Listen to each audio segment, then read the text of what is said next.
A light ray enters through the right angle prism at a point P with the angle of incidence 30 degrees. It travels through the prism parallel to its base and emerge along a path AC. And the question here is, what is the refractive index of the prism? So we can solve this question by using Snell's law for both sides. It's known that Snell's law is nothing but n1 sine theta 1 is equal n2 sine theta 2, whereas 1 is representing from which the light is entering and 2 is representing the after entering what is the value of refractive index and angle.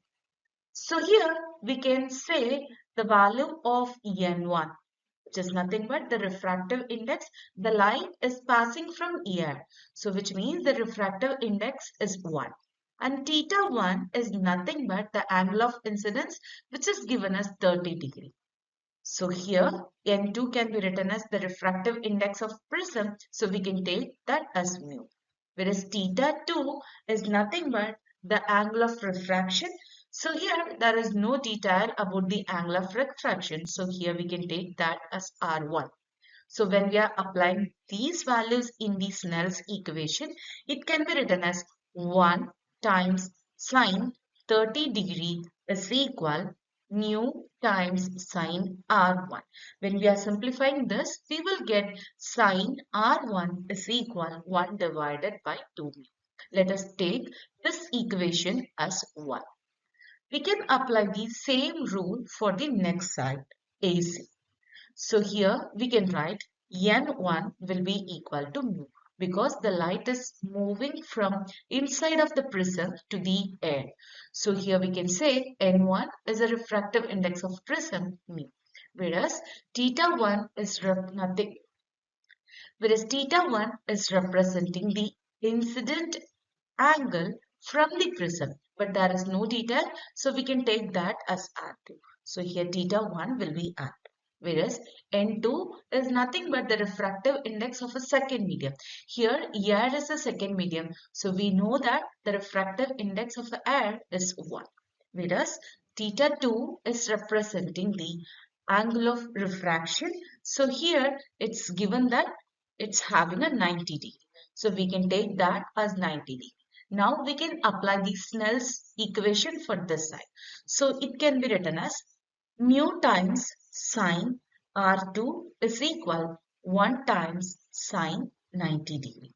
When we are simplifying this, we can write sine R2 is equal 1 divided by mu.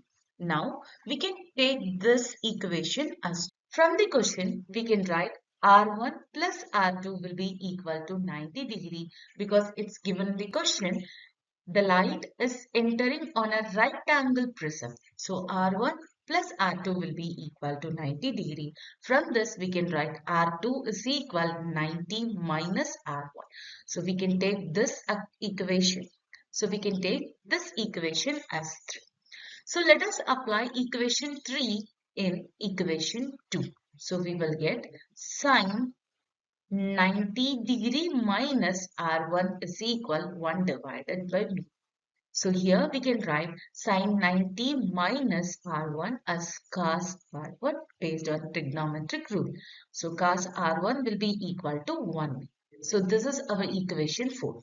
Now, by using equation 4 and 1, we can find the value of refractive index. It's known that sine square theta plus cos square theta is equal 1. If we are applying the same rule on equation 1 and 4, we can write sine square R1 plus cos square R1 is equal 1. So here we can write 1 over 2 mu whole square plus 1 divided by mu whole power 2 will be equal to 1. So again we can write 1 over 4 mu square plus 1 divided mu square is equal 1. When we are simplifying this, we can write 5 divided by 4 mu square is equal 1. So from this we can write mu square is equal 5 divided by 4, whereas mu is equal root of 5 divided by 2, or else we can write whole root of 5 divided by 4. So based on this, when we are checking the option D given here is representing the correct answer.